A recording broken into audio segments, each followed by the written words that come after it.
प्रेमी सज्जनों, भगवान की परम मंगलमयी कथा संसार में ऐसी कोई वस्तु नहीं जो हमें प्रदान नहीं कर सकती।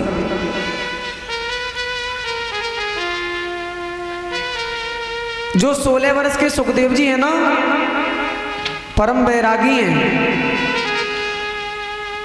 जो 88,000 ऋषि बैठे हुए हैं, उनके बीच में, उनके मध्य में बैठे श्री सुखदेव 4 अंगुल की कौपीन पहने हुए हैं, भगवान की परम मंगलमयी कथा का श्रवण करा रहे हैं। और संतों की तो महिमा ही अगम है साहब। संत हमेशा सदैव संसार के कल्याण की कामना करते हैं। मैं आपको एक बात बताऊं, ध्यान से सुनने का प्रसंग है। एक संत जी थे, संत जी, और वो संत जी एक राजा के महल के किनारे झोपड़ी डाल करके रहते थे। और सुबह होते ही वो संत जी एक आवाज लगाया करते थे ब्रह्म मुहूर्त में, और क्या कहते थे कि कुछ राजा जैसी गुजरी और कुछ राजा से अच्छी गुजरी। जब जोर जोर से वो संत जी चिल्लाते थे तो राजा की निंद्रा भंग हो जाती। बहुत कम, बिल्कुल कम कर दो। तो महाराज, राजा की निंद्रा जब भंग हो जाती थी, एक दिन उस राजा ने नौकर के द्वारा संत जी को बुलवाया। कहा कि प्रातःकाल होते ही जो संत जी ये कहते हैं कि कुछ राजा जैसी गुजरी, कुछ राजा से अच्छी गुजरी, उन संत को बुला के लेके आओ। संत जी को बुलवाया गया। दोनों हाथ जोड़ करके राजा ने पूछा, महाराज ये बताइए कि आप प्रातःकाल ब्रह्म मुहूर्त में सुबह उठते ही आप ये कहते हैं कि कुछ राजा जैसी गुजरी और कुछ राजा से अच्छी गुजरी। मैं एक राजा हूं, मेरे महल में रेशमी पर्दे हैं, मखमली गद्दे हैं, नाना प्रकार का भोजन करता हूं, मैं ऐसो आराम की जिंदगी जीता हूं। और आप बताइए आपको क्या मिला है, क्योंकि आप ये कहते हैं कि कुछ राजा जैसी गुजरी, कुछ राजा से अच्छी गुजरी। संत जी ने कहा कि राजन, बात वो नहीं है। अब देखो, बात ये है कि संध्या के समय जब तुम भोजन करते हो और नाना प्रकार के व्यंजन खाते हो भोजन में, और मैं सूखी रोटी खाता हूं और अपना पेट भर लेता हूं, और वो सूखी रोटी पेट में जाने के बाद में मैला बन जाती है। क्या बन जाती है? मैला। और आप जो नाना प्रकार के व्यंजन ग्रहण करते हैं वो भी पेट में जाने के बाद क्या बन जाती है? मैला। और दूसरी बात समझिए, जब आप शाम के समय सोते हैं मखमली गद्दों पर, जब गहरी नींद में आप सो जाते हैं, तो क्या आपको ये याद रहता है कि मैं कहाँ सो रहा हूँ? जमीन पर सो रहा हूँ, या तख्त पे सो रहा हूँ, या बेड पे सो रहा हूँ, या मखमली गद्दे पे सो रहा हूँ? याद रहता है? आप बताइए, सोने के बाद याद रहता है कि हम कहाँ सो रहे हैं? नहीं रहता ना, भूल जाते हैं। बोले आप सोने के बाद जैसे भूल जाते हो ना, इसी प्रकार मैं सूखी रोटी खा करके जब सो जाता हूँ तो मुझे भी याद नहीं रहता कि मैं कहाँ सो रहा हूँ। तो ये तो आपकी जैसी गुजरी, हमारी और तुम्हारी बराबर गुजरी। सोने के बाद आपको भी ध्यान नहीं रहता और सोने के बाद मुझे भी ध्यान नहीं रहता। तो ये तो हमारी और आपकी एक जैसी गुजरी है ना।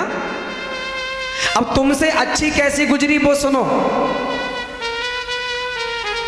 प्रातःकाल होते ही तुम्हें हजारों टेंशन होती हैं, हजारों चिंताएं होती हैं कि किसको दंड देना है, किसको मृत्यु दंड देना है, मेरे राज्य पर कोई आक्रमण न कर दे, मेरी जनता, मेरा जो समाज है उसमें कौन दुखी है कौन सुखी है। हजारों चिंताएं होती है तुम्हारे लिए, लेकिन मैं परम बैरागी संत हूं और मैं जब प्रातः काल उठता हूं तो भगवान से एक निवेदन करता हूं और क्या कहता हूं कि सर्वे भवन्तु सुखिनः सर्वे सन्तु निरामया सर्वे भद्राणि पश्यन्तु मा कश्चित् दुर्भाग् भवेत्। सभी सुखी हों, सभी निरोगी हों। हे प्रभु परमात्मा, सुखी बसे संसार सब, दुखिया रहे न कोई, और ये अभिलाषा हम सबकी भगवन पूरी होय। मैं प्रातः काल उठ करके विश्व के कल्याण की कामना करता हूं, संसार के कल्याण की कामना करता हूं, और आपको प्रातः काल उठ करके हजारों टेंशन होती हैं, हजारों चिंताएं होती हैं। अब आप बताइए, आपकी अच्छी गुजरी या मेरी अच्छी गुजरी? बताओ भाई। एक व्यक्ति वो है जिसको हजारों चिंताएं हैं, सुबह उठते ही किसी को मृत्युदंड देने के बारे में सोच रहा है, किसी को दंड देने के बारे में सोच रहा है, और एक व्यक्ति वो है जो संसार के कल्याण की कामना कर रहा है। तो अच्छा कौन है? जो संसार के कल्याण की कामना कर रहा है वही तो ठीक है ना। तो राजा से अच्छी गुजरी? राजा के समझ में आ गया? आप राजा ने दोनों हाथ जोड़े, चरणों में गिर गया और उनका चेला बन गया। गोस्वामी जी लिखते हैं, सरल स्वभावन मन कुटिलाई जथा लाभ संतोष सुहाई। संतों का स्वभाव तो सरल होता ही है, और इतना सरल होता है साहब, इतना सरल होता है। देखिए, एक संत जी थे, महात्मा जी थे, वो गंगा स्नान करने के लिए जाते थे। ध्यान से सुनने का विषय है। गंगा स्नान करने के लिए जाते थे, तो एक दिन गंगा स्नान करने गए। गंगा के किनारे पर एक बिच्छू था, और उस बिच्छू ने संत जी के पैर में डंक मार दिया। अब महात्मा जी परेशान हो गए, पीड़ा से परेशान हो गए। बहुत दर्द कर रहा है, लेकिन उन्होंने उस बिच्छू से कुछ नहीं कहा। गंगा स्नान करके चले आए, और ये सारा दृश्य एक व्यक्ति खड़ा हुआ देख रहा था। अगले दिन वो महात्मा जी फिर गंगा स्नान करने गए, और संत जी ने क्या देखा कि वही बिच्छू गंगा में बह रहा है, कभी डूबता है, कभी ऊपर आता है। स्वामी जी ने क्या किया, अपना हाथ बढ़ाया जल में, और उस बिच्छू को अपने हाथ पर ले लिया ताकि कहीं ये मर न जाए। और जैसे ही बिच्छू को जल से बाहर निकाला, उस बिच्छू ने फिर से डंक मार दिया। हाथ में जैसे ही डंक मारा, फिर से संत जी परेशान हो गए।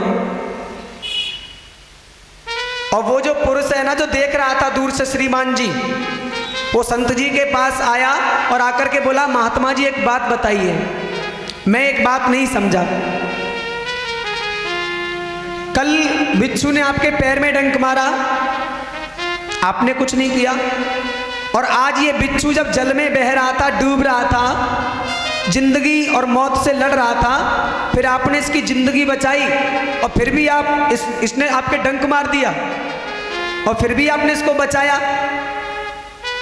भाई, संत जी ने क्या सुंदर जवाब दिया, मन गदगद हो जाएगा। संत जी ने कहा, देखो भैया, ऐसा है, बिच्छू का धर्म क्या है? बिच्छू का धर्म क्या है? डंक मारना। और हमारा धर्म क्या है? जीवों पे दया करना। जब वो तुच्छ सा जीव होकर के अपने धर्म को नहीं भूलता, तो मैं मानव होकर के अपने धर्म को कैसे भूल जाऊं?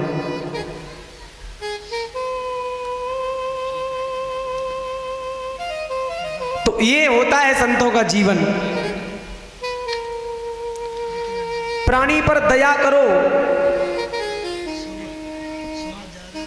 जीवों पे दया करो। और महाराज, आजकल तो लोगों ने अपने घर को ही शमशान बना लिया है। शमशान, देखो शमशान किसे कहते हैं, समझना ध्यान से, परमानंद जी समझो। शमशान किसे कहते हैं? सम माने बराबर, शान माने इज्जत। मरने के बाद जहां पे सबकी इज्जत एक जैसी होती है, उसे क्या कहते हैं? शमशान। और शमशान उसे कहते हैं जब मुर्दे जलाए जाते हैं, है ना। अच्छा, मुर्दा कौन होता है? जिसके अंदर प्राण नहीं होता है। जिसके शरीर का प्राण निकल जाता है, वही तो मुर्दा होता है। अब मान लीजिए साहब हम बाजार गए और बाजार जाकर के 1 किलो नॉनवेज लेकर के आए, नॉनवेज यानी मुर्गा लेकर के आए या मछली लेकर के आए, तो वो तो मरा हुआ है ना, मरा हुआ ही तो है, तो मुर्दा हो गया ना भाई, उसके अंदर प्राण नहीं है तो मुर्दा है ना। और वही मुर्दा ला करके हम अपने घर में पका रहे हैं, अपने घर में जला रहे हैं चूल्हे पर। तो अभी मैंने बताया जहाँ मुर्दे जलाए जाते हैं वो शमशान होता है। अब आपके घर में मुर्दा जल रहा है, आपके चूल्हे पर मुर्दा जल रहा है, अब आप बताइए वो घर है या शमशान है? बताओ, शमशान है ना। तो ऐसे शमशान में भूत प्रेत निवास करते हैं, ना कि भगवान, ना कि परमात्मा। शमशान में कभी लक्ष्मी नहीं टिकती है। अब घर में मुर्गा जला रहे हो, बकरा जला रहे हो, अपने घर को तुमने शमशान बना लिया है साहब, तो वो घर कहाँ है? वो तो शमशान है। और ऐसे शमशान में परमात्मा वास नहीं करता है, लक्ष्मी वास नहीं करती है। और जहाँ नारायण होते हैं वहाँ लक्ष्मी होती है, जहाँ लक्ष्मी होती है वहाँ नारायण होते हैं।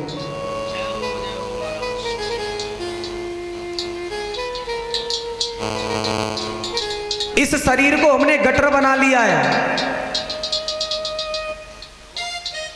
इसी में मुर्गा डाल रहे हैं, इसी में बकरा डाल रहे हैं, इसी में मछली डाल रहे हैं, इसी में दारू डाल रहे हैं, गटर है ना। मानव शरीर हमको परमात्मा ने दिया है साहब, किस लिए? अच्छे कर्म करने के लिए, लेकिन हम नहीं करते साहब। अब यहां पे कोई बैठे हो तो भैया बुरा मत मानना, हाँ,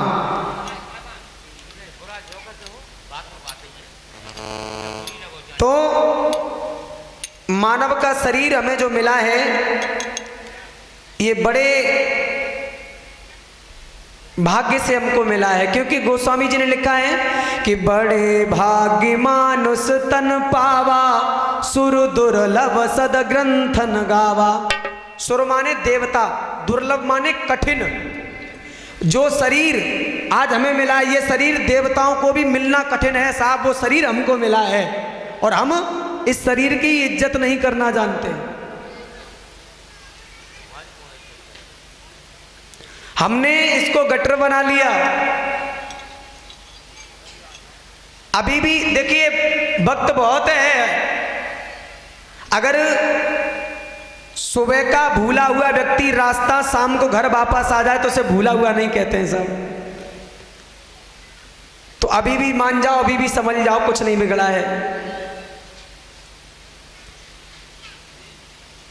मैं ये नहीं कहता कि सारे दिन भगवान का भजन करो, नहीं, हम और आप साहब किसान हैं, गृहस्थ जीवन है हमारा, लेकिन कि हरि को भजन पेट को धंधो, और जो ना करे सो आँखिन को। अपने परिवार का भरण पोषण करने के लिए, अपने परिवार का पेट पालन करने के लिए आप कर्म भी कीजिए।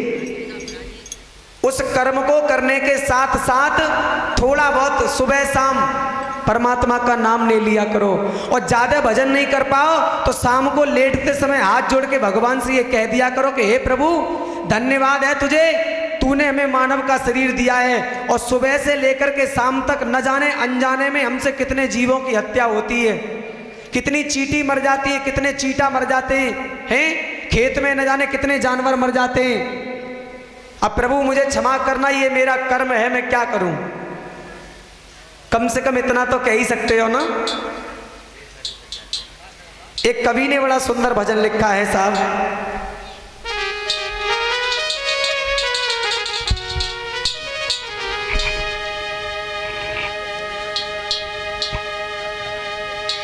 कि जीवन है बेकार।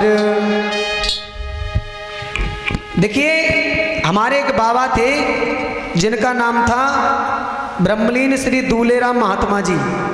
उनका भजन मुझे याद आ रहा है, गाने को तो मैं कुछ और था, और वो एक भजन गाया करते थे। तो आइए जरा उस भजन पर ध्यान देते हैं। बड़ा सुंदर भजन गाते थे वो, अब तो उनकी याद ही बाकी है।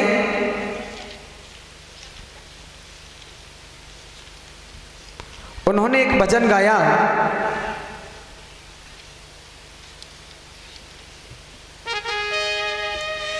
कि कुछ न किया दुनिया में आके,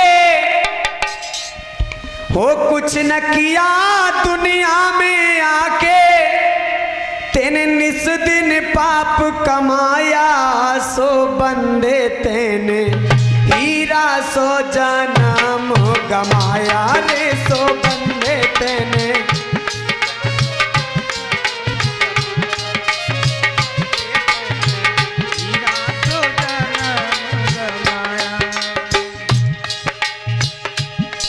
ये कुछ न किया दुनिया में आके, हो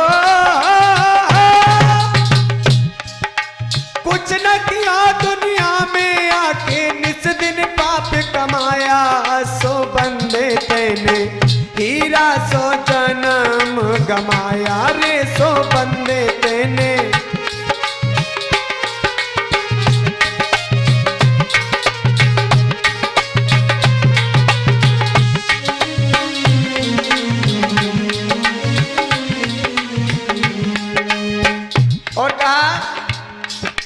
बचपन खेल कूद में खोया, भूख लगी तब आ घर रोया।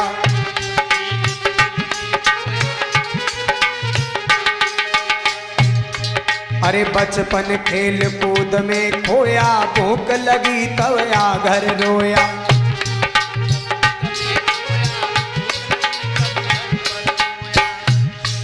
सो बार बार पुचकार मातनी हो,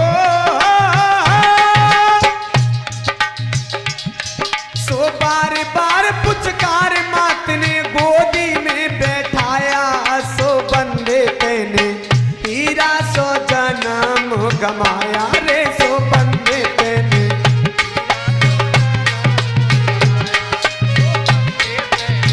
हीरा सो जन्म गमाया।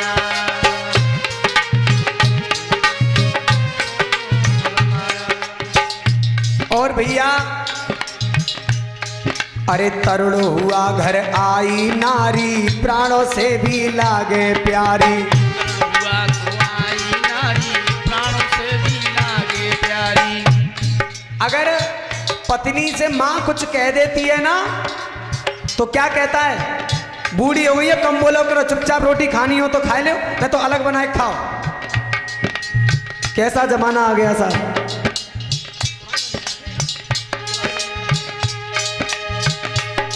अरे तरुण हुआ घर आई नारी, प्राणों से भी लागे प्यारी, प्राणों से भी लागे प्यारी।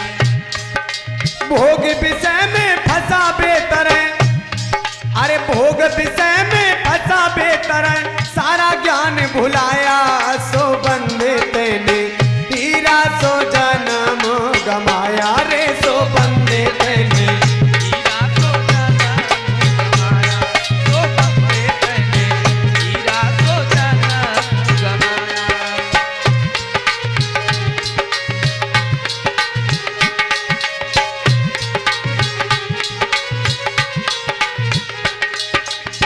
भैया अब जवानी चली गई। अरे चढ़ा बुढ़ापा काया सूखी, दर्द हुआ तब नस नस दुखी,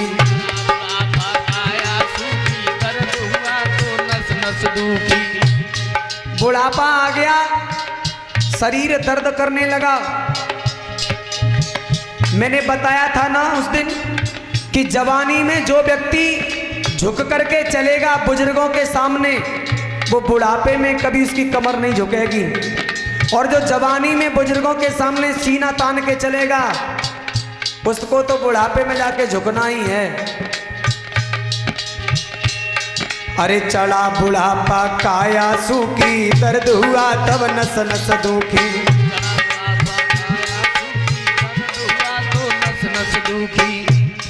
सोनाती बेटा कहे बाप से, सोनारी बेटा कहे बाप से, बुलरा कहाँ से आया, सो बंदे तेने हीरा सो जन्म गमाया रे, सो बंदे तेने हीरा सो जन्म गमाया, सो मानव तेने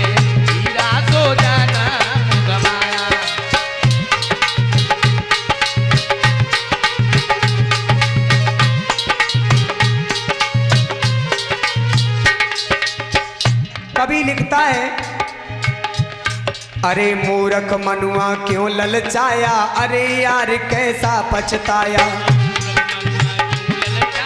अरे यार कैसा पछताया।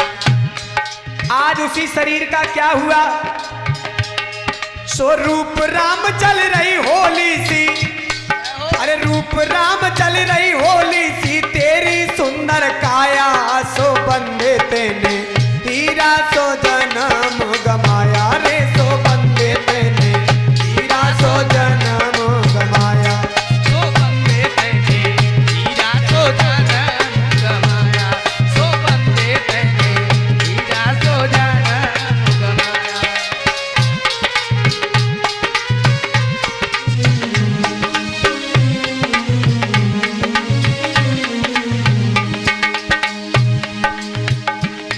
अरे कुछ न किया दुनिया में आके, कुछ न किया दुनिया में आके, निस दिन पाप कमाया, सो बंदे तेने हीरा सो जन्म गमाया रे, सो बंदे तेने,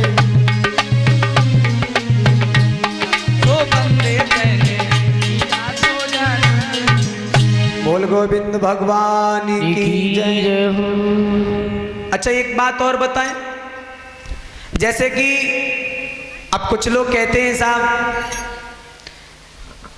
कि आप जो उपदेश कर रहे हो इनमें से कितने लोग मानते हैं, है ना।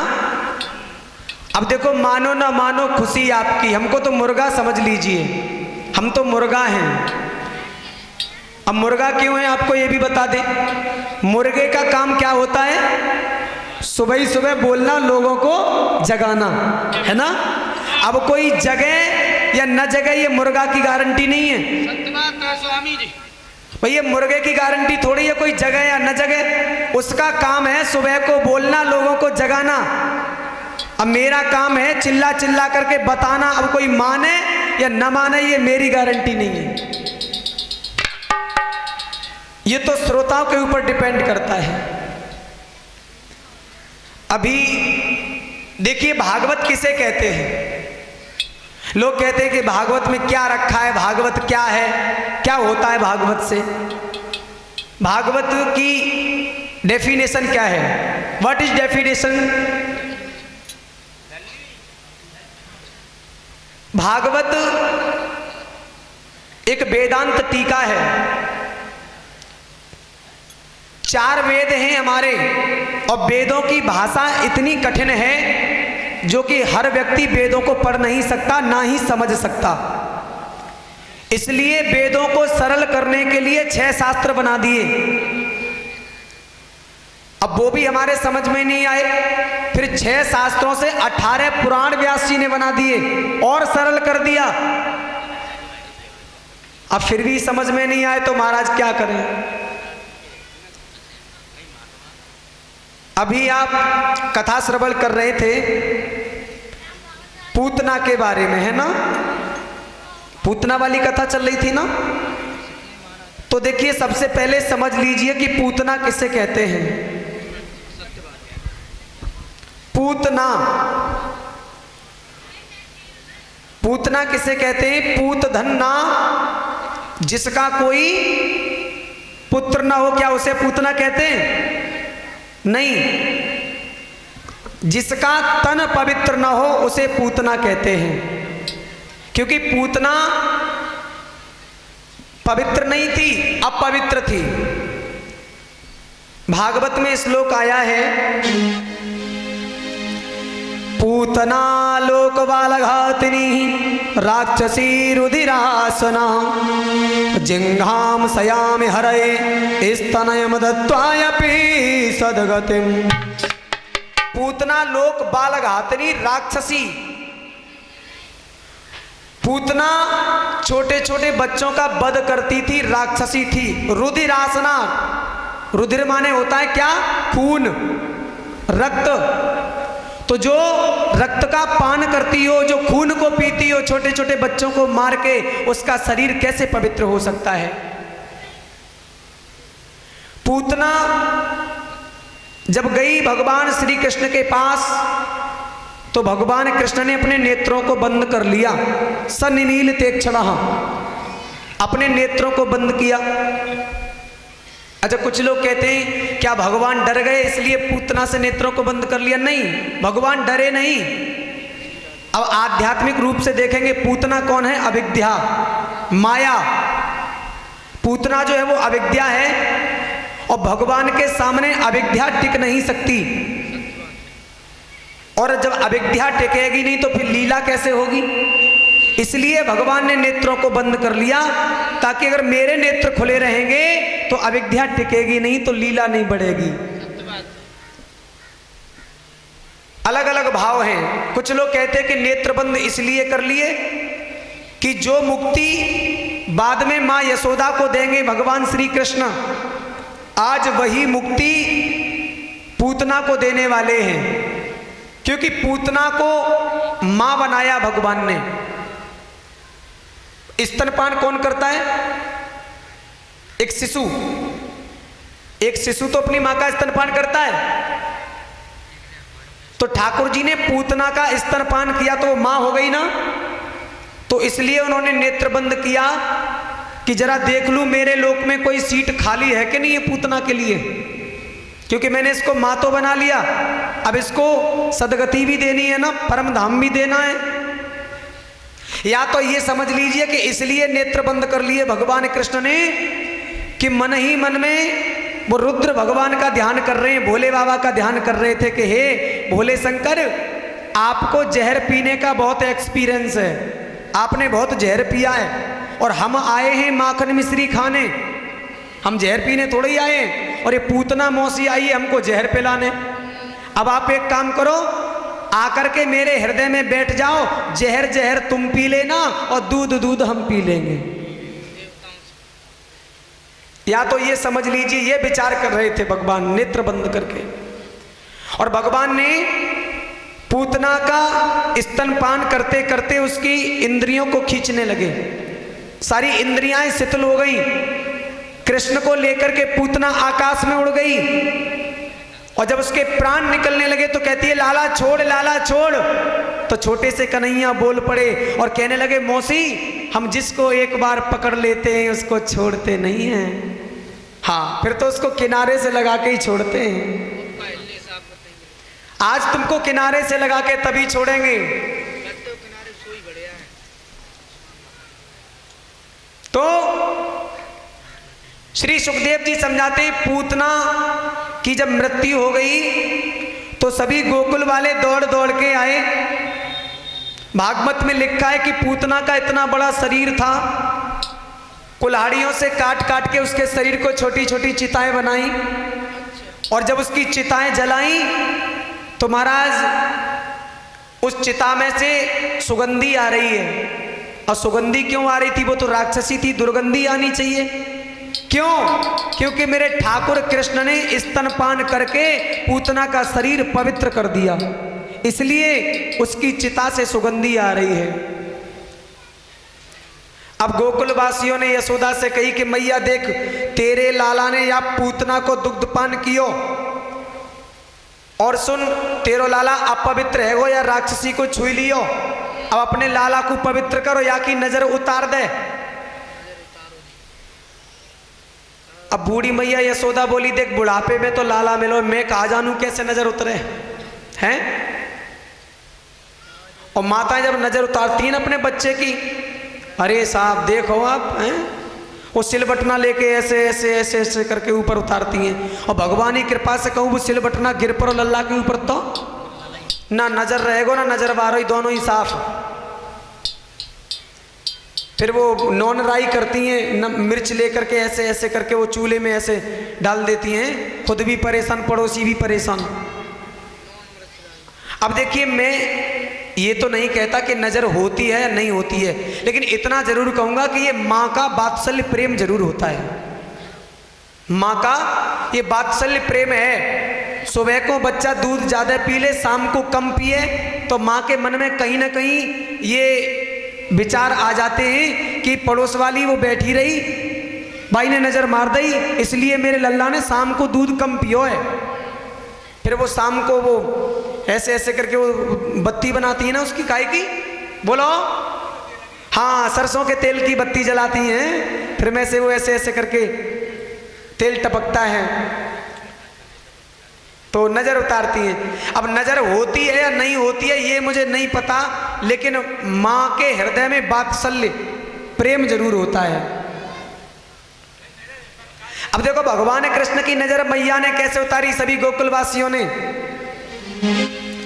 कि गौमूत्रेण स्नापयित्वा पुनर्गौरज सार्वकम रक्षाम चक्र सुसकृता द्वादशांगेषु नामभिः। गौमूत्रेण स्नापयित्वा, गाय के मूत्र से, गौमूत्र से स्नान कराया कृष्ण के लिए। और पुनर्गौरज सार्वकम, गौ रज, रज माने धूल, गौ माने गाय, गाय के पैरों की जो धूल है वो लेकर के कृष्ण के सारे शरीर पर मली और फिर शुद्ध जल से स्नान कराया, पंचामृत से स्नान कराया, गंगा जल से स्नान कराया है। गोरस 12 अंगों में लगाई है भगवान कृष्ण के, तब जाकर के लाला की नजर उतरी। तो इस प्रकार भगवान ने पूतना का वध किया। भगवान जब थोड़े और बड़े हो जाते हैं ना तो एक सकटासुर नाम का राक्षस आया और एक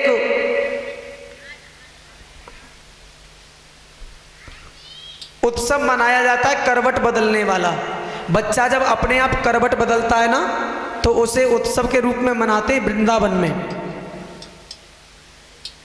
उत्सव मनाया जा रहा था, सभी अपनी अपनी खुशी में लगे, ढोलक बज रही थी। देखो जिस घर में खुशी होती है ना, मांगलिक कार्य होता है, वहां की रौनक ही बता देती है। किसी घर में शादी होए तो महाराज ढोलक बजेगी, मेहमान होंगे हैं, दरवाजे पे हल्दी लगी होगी, रोली लगी होगी, कुमकुम लगी होगी, तो मालूम पड़ जाता है दूर से ही कि इस घर में कोई ना कोई फंक्शन है, मांगलिक कार्य हो रहा है। और मैंने तो जो बूढ़ी माता है ना इनकी एक आदत देखी है, वैसे नॉर्मल अगर ये स्नान करेंगी ना तो जूड़ा पीछे लगा देंगी, और ज्यादा दिन घर में कोई शुभ काम होवेगो, मांगलिक कार्य होवेगो और स्नान करके आएंगी तो जूड़ा यहाँ सामने लगाती हैं ऐसे, मैंने सुना है ऐसा। तो महाराज सकटासुर नाम का राक्षस आया जो कि छकड़े में जाकर के बैठ गया। भगवान ने उसकी आत्मा को भी शांति दी है। बोल गोविंद भगवान की, कृष्ण कन्हैया लाल की। भगवान कन्हैया थोड़े और बड़े होते तो एक राक्षस और आया कि दैत्यो नामना तृणावर्तः कंसभृत्य प्रणोदिता चक्रवात स्वरूपेण जहरासीनम भर्कम। दैत्यो नामना तृणावर्त, तृणावर्त नाम का दैत्य आया, चक्रवात स्वरूपेण, चक्रवात का रूप धारण करके आया। चक्रवात जानती हो माता, तुम जानती हो दीदी चक्रवात किसे कहते हैं? अब हम बताएं। बैसाख जेठ के महीना में आपने देखा होगा खाली खेत होते हैं तो उनमें जो गोल गोल हवा घूमती है ना, गोल गोल हवा घूमती है जोर से, और उसमें जो कुछ कण आ जाते हैं तो उनको उड़ा करके ले जाता है आकाश में, हैं? तो लोग कहते हैं भूतरा आएगो, छोटे छोटे बच्चे कहते हैं भूतरा आएगो, है ना? वो भूत भूत नहीं होता है, वो चक्रवात होता है। क्या होता है? चक्रवात। तो प्रेमी सज्जनों, इतना विशाल रूप धारण करके आया कि सारी गोकुल नगरिया को ढक लिया। इतनी धूल लेकर के आया, कोई किसी को दिखाई नहीं दे रहा है। कन्हैया मैया से अलग हो गए, बाबानंद अलग हो गए, सब इधर उधर हो गए हैं, और कृष्ण को उठा करके आकाश में ले गया। कृष्ण ने उसका गला पकड़ लिया, गले ग्रहित, और गला पकड़ करके उसकी आत्मा को शांति दी है। बोल गोविंद भगवान की। ये तृणावर्त जो था ना, ये पूर्व जन्म में पांडु देश में सहस्त्राक्ष नाम का राजा था, और रानियों के साथ नर्मदा तट पर गया वहां उसने दुर्वासा ऋषि को प्रणाम नहीं किया था, तो इसीलिए उन्होंने शाप दे दिया कि जा तू राक्षस हो जा। तो ये वही था।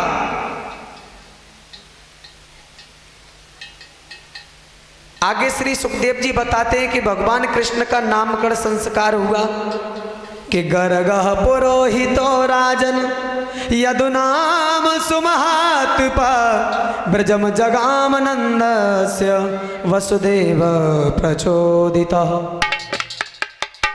कि परीक्षित यदुवंशियों के कुल पुरोहित गर्गाचार्य जी वसुदेव की प्रेरणा से एक दिन बाबा नंद के गोकुल में पधारे, और गोकुल में जब पधारे हैं तो आवाज लगा रहे हैं, अरे काई को नामकरण करवाना हो तो बता दइयो, बड़ी दूर से हम आए, हमारा कार्य है नामकरण करना, मांगलिक कार्य करना, शादी विवाह करना। कुछ गोकुलवासियों ने सुना तो उनके मन में ये विचार आया, बोले अभी हमारे जो राजा हैं बाबा नंद, उनके घर में 2-2 बच्चा है, लेकिन अब भाई नामकरण ना है भयो है। अपने यहाँ कहते हैं अग्यारी, क्या कहते हैं? अग्यारी, लेकिन उसी को नामकरण कहते हैं। बोले अभी नामकरण ना है भयो है। बाबा नंद के पास गए, दौड़ करके बाबा नंद जी को बताया कि बड़ी दूर से ब्राह्मण देवता आए हैं। बाबा नंद जी ब्राह्मण देवता गर्गाचार्य जी से मिले, कहा कि हमारे घर में 2-2 लालाएं, उनको नामकरण कर दो महाराज। गर्गाचार्य जी बोले नामकरण तो कर दूंगा, लेकिन एक समस्या आ सकती है। क्या? बोले समस्या ये है कि मैं यदुवंशियों का राजपुरोहित हूं, और भोजराज कंस को मालूम पड़ गया कि मैंने तुम्हारे बच्चों का नामकरण किया है, तो वो ये समझेगा कि ये वसुदेव के बच्चे हैं, इसलिए तुम्हारे बच्चों को खतरा साबित हो जाएगा। अब नामकरण करवाना है तो एकांत में कराओ, कोई देख ना सके। बोले बाबा ऐसा ही होएगा, तुम चिंता ना करो, बस नामकरण कर दो। अब नामकरण करने के लिए गए, कहां पर? खड़ग में। खड़ग समझते हो? खड़ग किसे कहते हैं? खड़ग, खड़ग माने होती है गौशाला, जहां गाय बांधी जाती है उसे खड़ग बोलते हैं वृंदावन में। तो महाराज बाबानंद यशोदा के पास गए और कही कि देवी सुनो, बड़ी दूर से ब्राह्मण देवता आए हैं और नामकरण करवाना है लालन को।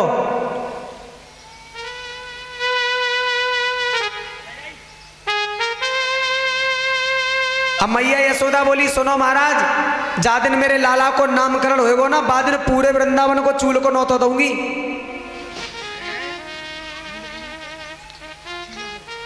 हमारे अपने यहाँ कहते हैं चूलो बजौआ।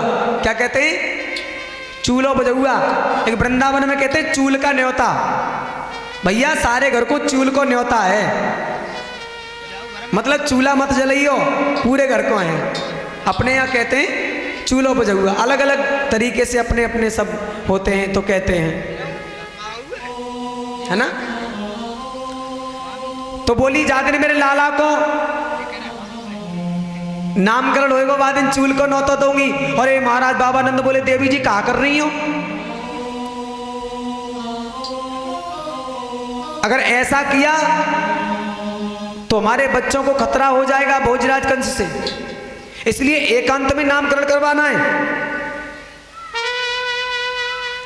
ठीक है।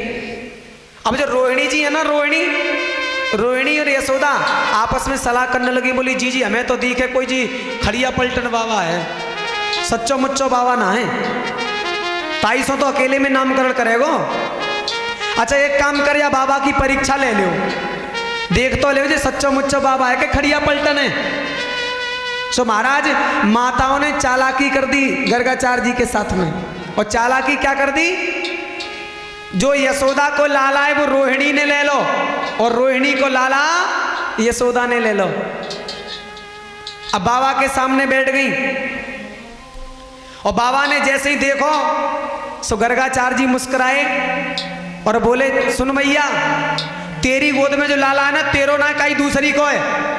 और जैसे ही ये कहा कहीं दूसरी को है, सोई मैया ने अपने गले को हार उतारो, बाबा को दान में दे दो। बोली जी सच्चो मुच्चो बाबा है, खड़िया पलटन ना है, देखो जाने पहचान लो, सच्चो मुच्चो बाबा है। हाँ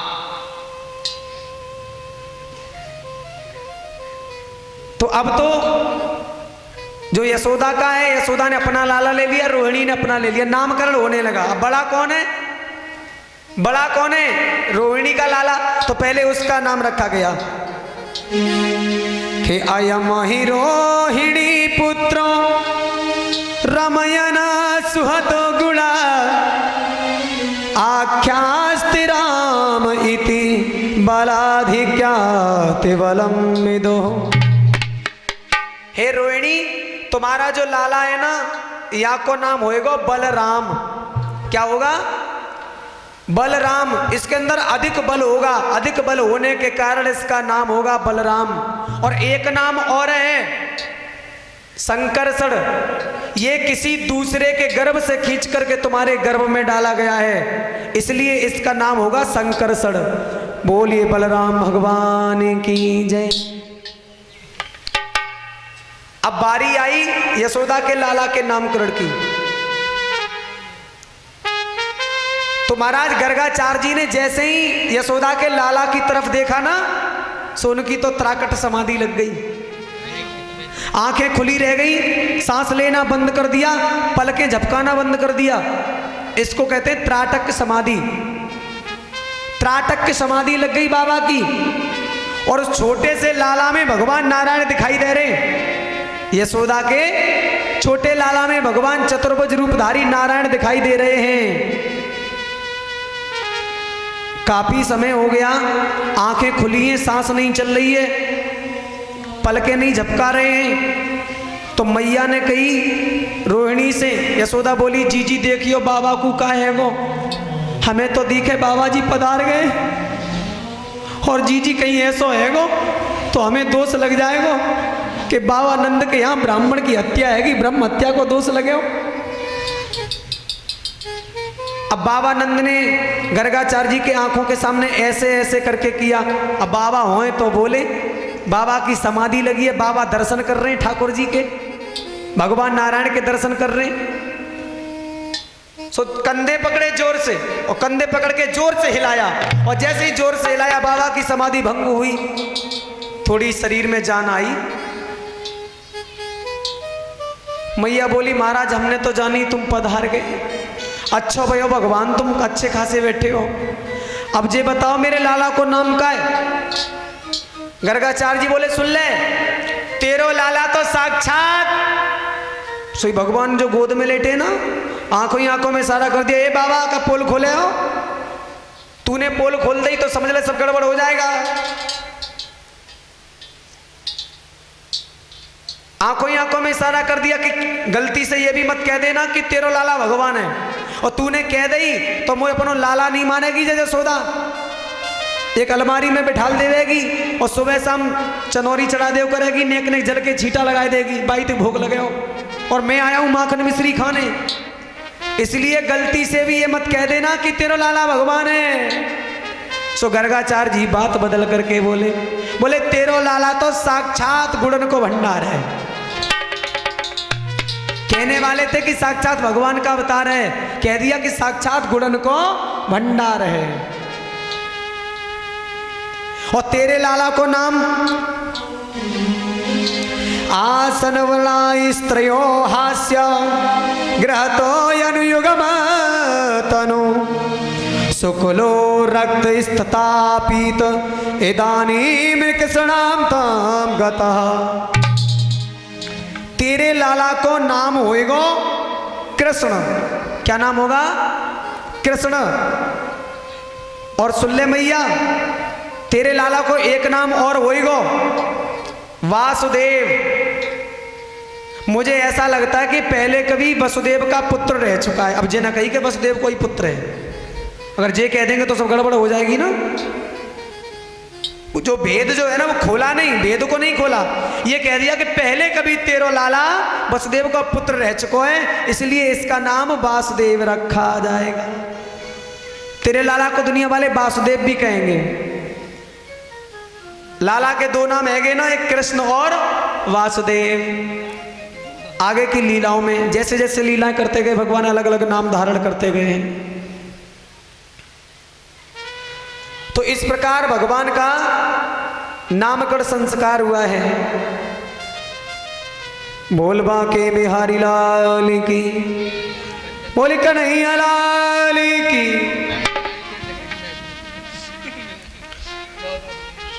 तो प्रेमी सज्जनों,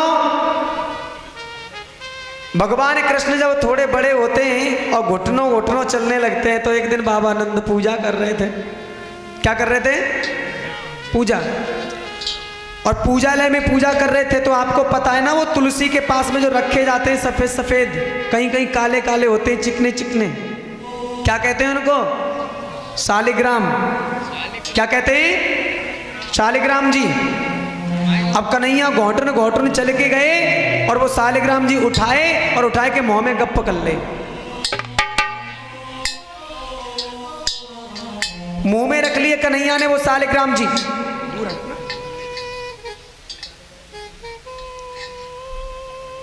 महाराज बाबानंद को जब भजन पूरा भयो ना, सामने से वस्त्र को हटाया और वहां देखा तो शालिग्राम जी नहीं है, गायब है। तुलसी पत्तों को हटाया, दक्षिणा हटाई, पुष्प हटाए, पुष्पमाला हटाई, अब शालिग्राम जी हो तो दिखे। शालिग्राम जी रखे कहूं दूसरी जगह। पीछे मुड़ के देखा तो लाला बैठो है। बाबानंद बोले चौरे कन्हैया, शालिग्राम जी लय का। अब मुंह में रखे, बोले कैसे? बोलेंगे तो चोरी खुल जाएगी। बोले फिर पूछा, तेने शालिग्राम जी लय का? भगवान जी हैं, बताए दे। कन्हैया बोले तो बाबानंद ने देखो जाको एक लंग को गाल के सो फूल लो। सो बाबानंद ने एक गुलचा दो, और जैसे ही गुलचा दो सो शालिग्राम जी निकल के दूर गिरे। मई ते बाबानंद चिल्लाए, अरे यशोदा, ए यशोदा, देख तेरे लाला ने कहा कर दो। अब मैया दौड़ी दौड़ी, ये कहा है गो भाग्यवान, काहे को चिल्ला रहे हो? कौन सी गाज गिर गई? कौन सा पर्वत टूट गया? अरे तेरे लल्ला ने देख मेरे शालिग्राम जी मुंह में रख ले। अब मैया यशोदा अपने लाला की पक्ष लेकर के बोली, और बोली तुम तो उन पर रोज घी चढ़ावो, रोज शक्कर चढ़ावो, शहद चढ़ावो। अब लाला ने सफेद भाई रसगुल्ला समझ के रख ले होंगे, बाकी क्या गलती है? हैं? बाबानंद बोले देख ले, अगर तू अबैते लाला की पक्ष ले गई तो आगे चल के जी बिगड़ जाएगो। और ये बात सही है साहब, बच्चे को बिगाड़ने में माँ का हाथ होता है। किसका हाथ होता है? माँ का। माता निर्माता भव। माँ चाहे तो बच्चे को बना दे और माँ चाहे तो बच्चे को बिगाड़ दे। माँ चाहे तो बच्चे को चोर बना दे, डाकू बना दे, और माँ चाहे तो बच्चे को संत बना दे। ये माँ के हाथ में होता है। अगर पिताजी कभी बच्चे को मार दे ना, मार दे, बच्चा रोता हुआ माँ के पास पहुंचे तो माँ क्या कहेगी पता है? मार के छोड़ियो वाली, ले मार डालो, ले मार के छोड़ियो जाए। जब देखो तो मारते ही रंगे वाके। तो बच्चे को बिगाड़ने में और बनाने में माँ का ही हाथ होता है। तो माताओं से निवेदन है, अपने बच्चों के लिए अच्छे संस्कार दें, अच्छी शिक्षा दें। प्रातःकाल उनको बताइए कि लाला जब सुबह उठो, जगो, तो तुमसे बड़े जो हैं उनसे राम राम करो, नमस्ते करो, राधे राधे करो। देखो कुछ चीज़ ऐसी होती हैं जो पैसे से नहीं मिलती हैं, वो आशीर्वाद से मिलती हैं, बुजुर्गों के, बड़ों के आशीर्वाद से मिलती हैं। मान सम्मान, ज्ञान, विवेक, आयु, ये चीज़ें कभी पैसे से नहीं खरीदी जाती हैं, सदा बुजुर्गों के आशीर्वाद से मिला करती हैं। इसलिए अपने बच्चों को सिखाइए और बताइए कि सुबह होते ही सभी से राम राम करो, राधे राधे करो, नमस्ते करो।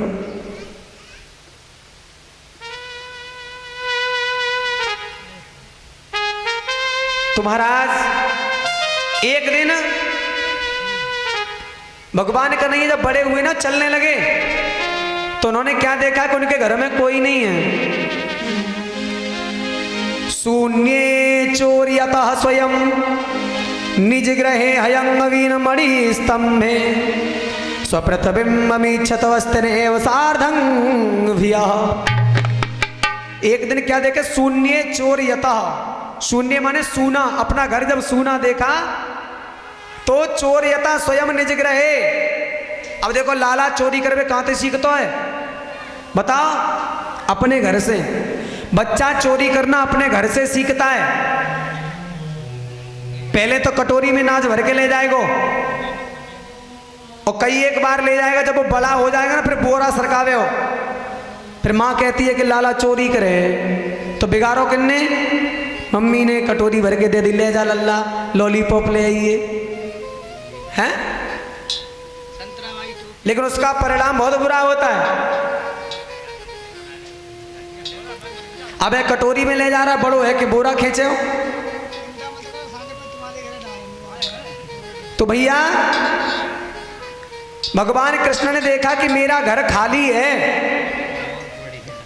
शून्य चोर्यता स्वयं निज ग्रहे सप्रतिबिंबितमस्ते सार्धंग व्या। आगे बढ़े तो एक खम्मा गड़ा हुआ था, खम्मा मणियों से जड़ा हुआ था। हयंग बीना मणि स्तंभे, स्तंभ माने होता है खम्मा, मणियों से जड़ा हुआ खम्मा था। और भगवान उस खम्मे के पास जब पहुंचे तो भगवान ने अपने रूप को देखा उसमें। भाई शीशे में जो देखोगे वही तो दिखेगा, हैं? और कहते हैं कि आईना कभी झूठ नहीं बोलता, इंसान झूठ बोलता है। शीशे में जो देखोगे वही दिखेगा। तो उस खम्मे में जब देखा कृष्ण ने तो मैया दही बिलो रही थी ना, तो उनको पल्लू पकड़ के खड़े हो गए। मैया बोली काहे रे लाला? बोले मैया हमारे घर में कोई दूसरों घुसे आओ। मैया समझ गई कुछ गड़बड़ है। बोले कहाँ है दिखा? तो उसी खम्मे के पास भगवान कृष्ण अपने छोटे छोटे पैरों से चल करके आए, हाथ से मैया की उंगली पकड़ के ला रहे हैं। और वही खम्मा के पास खड़े हैं और बोले देख मैया जामे हैं। और जैसे ही देखा मां समझ गई कि इसने अपने आप को देख लिया है, अपने प्रतिबिंब को देख लिया है। तो मैया बोली लाला जी तेरो भैया है। कन्हैया बोले भैया है तो जाकू बाहर बुला। वो लाला जी बाहर नहीं आवे, घर की रखवाली करे।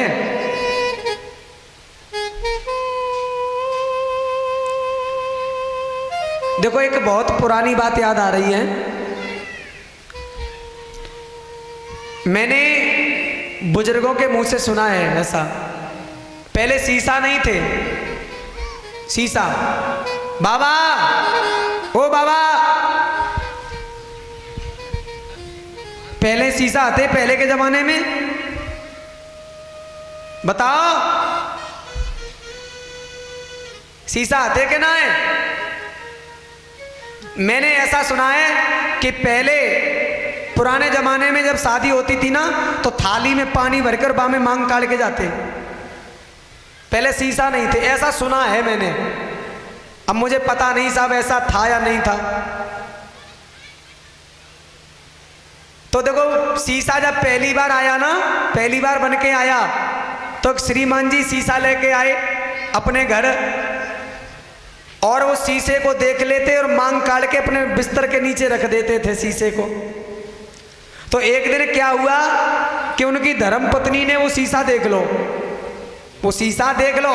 अब उनको नहीं पता ये क्या है। और जैसे उनने शीशा में अपने आप को देखो सोई वो शुरू है गई, हाय दैया कड़ी खाओ दूसरी ले आओ, देखो तो सही मेरे होत में दूसरी कर ले जाने हैं। और रोती रोती मारा पूरा घर भर दो। सासू माँ आई, काय को रो रही है बहू? अरे मैया कचमुत पूछो तुम्हारे लाला ने दूसरा ब्याह कर लो। बोले कहाँ है दिखा? बोले देखो जी है। सो शीशा दो अम्मा को। और अम्मा ने जैसे ही अपने आप को देखो सो अम्मा बोली हाँ बहू तू सही कह रही है, बहू तो ले आओ लेकिन बूढ़ी है। क्योंकि अम्मा देखेगी तो अम्मा दिखाई देंगी, बहू देखेगी तो बहू दिखाई देगी, हैं? तो शीशा आईना जो होता है वो कभी झूठ नहीं बोलता है। मैया ने कृष्ण को समझा दिया। अभी जो कथाएं चल रही हैं ना, ये भगवान कृष्ण की बाल लीलाएं चल रही हैं। एक दिन प्रातः काल का समय था तो मैया दही का मंथन कर रही थी, दही बिलो रही थी। और प्रातः काल भगवान कन्हैया उठ करके आए, और उठ करके जब आए हैं प्रेमी सज्जनों, तो मैया को पल्लू पकड़ के खड़े है गए और बोले मैया मैं माखन लूंगा। मैया ने कही कि लाला जामे तो मैंने रैया डाल दी है, अब मैं दूसरा दूंगी। बोले ना मुझे ये चाहिए। तो माँ समझ गई अब ऐसे इतनी हट कर रहा है आगे चल के बिगड़ जाएगा। बोले ना दूंगी, जो कर पाए सो कर ले जा। अब कन्हैया ने धमकी दी, कही कि अगर तुम माखन ना दोगी तो हम जमीन पे लौट जाएंगे। मैया बोली तू वैसे बहुत सुंदर है ना, और सुंदर है जाए, वो लेट जा जमीन पे। कन्हैया बोले जेऊ धमकी बेकार गई। कमर पे हाथ रख लिया, गाल फुला लिए, होंठ निकाल लिए। बोले अगर तू हमको माखन नहीं दे रही तो सुन ले, हम वृंदावन वाले ने सबन ने इकट्ठो कर लेंगे और सबसे कह देंगे जब मैया हमारी ना है, हमारे तो नंद बाबा है। अब एक तो मैया को हंसी आवे, जब कोई छोटो सवाल है कैसी बातें करे हो तो हंसी तो आवेगी हैं। तो बोली ठीक है मैं वो कह दूंगी जी कन्हैया मेरो ना, मेरो तो बलराम है। कन्हैया बोले जो धमकी बेकार गई। इतनी देर में महाराज रोहिणी जी आई, और रोहिणी जब आई तो क्या देखा कि भगवान मैया कन्हैया के आंखों में काजल लगा देती थी शाम को, और सुबह जब उठते थे ना कन्हैया तो ऐसे ऐसे करके वो जगन्नाथ भगवान की तरफ बड़ी बड़ी आंखें बन जाती काजल की, गोल गोल पूरे चेहरे पे काजल हो जाता। सामने तो वैसे ही गोला चेहरा है, घुंघराली हल्के, और काजल की ऐसी गोल गोल बन जाती ना, सो और अच्छे लगते जगन्नाथ की तरह हैं, जगन्नाथ की तरह। सो महाराज वो ऐसे ऐसे करके कर लिया। मैया ने कही देख लल्ला चंदा मामा, आकाश में उंगली उठाई। शुक्ल पक्ष में चंद्रमा सुबह तक रहता है ना, उजियाले पाक में।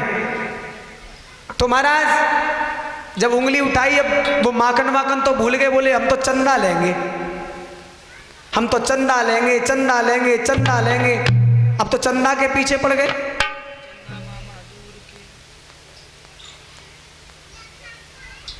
मैया ने कही एक थाली में पानी भर दिया और कहा कि लाला देख ये है चंदा मामा। बोले नहीं हम तो बे ही लेंगे, हम तो चंदा लेंगे, चंदा लेंगे, चंदा लेंगे। रोवे सो रोवे महाराज। अब रोहिणी मैया आई और आकर के बोली लल्ला जो रोवे ना उनको ब्याह नहीं होवे, और ब्याह नहीं होवे तो बहू ना आवे। अबे चंदा वंदा भूल गए, माखन भूल गए, बोले हम तो बहू लेंगे। अब छोटो सा बालक कहा जाने भैया बहू कहते केवे, बोले हम तो बहू लेंगे, बहू लेंगे, बहू लेंगे। अब मैया वो मस्ती में आ गई। बूढ़ी मैया बोली अच्छा जे बता बहू ले रहे हो तो कितनी बड़ी ले रहे हो। कन्हैया बोले इतनी बड़ी लेंगे ताकि गैया चरावे जाएं तो जेब में रख ले जाएं।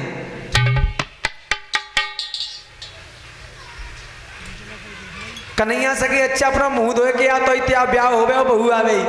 और कन्हैया जैसे ही मुख धो करके आए, चंदऊ भूल गए, माखनू भूल गए, और बहुए भूल गए, सब कुछ भूल गए। माँ की गोद में बैठ करके मुस्कुराने लगे। बोल गोविंद भगवान की, कन्हैया लाल की।